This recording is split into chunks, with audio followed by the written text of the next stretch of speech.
Во светот денес се зборуваат околу 6000 јазици, а на половина им се заканува исчезнување. Според статистиката, во последните 3 века има изумирање или драматично намалување на бројот на јазици, а околу 200 земји се наоѓаат пред предизвикот да ги сочуваат малите јазици и да се погрижат тие да се употребуваат заедно со светските јазици. Денес е меѓународен ден на мајчиниот јазик.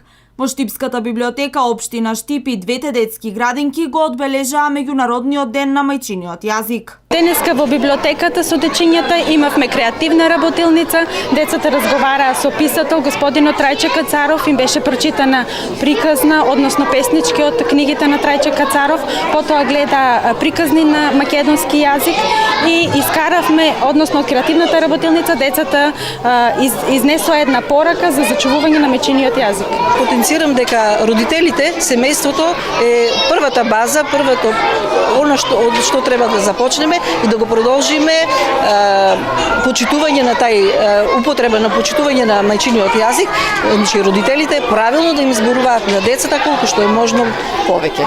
Инаку Националната установа Универзитетска библиотека Гоце Делчев во рамки на одбележување на меѓународниот ден на мајчиниот јазик и утре има низа активности во кои се вклучени децата, а утре исто така ќе биде промовиран и поетот роднокраец Љупчо Стојменски.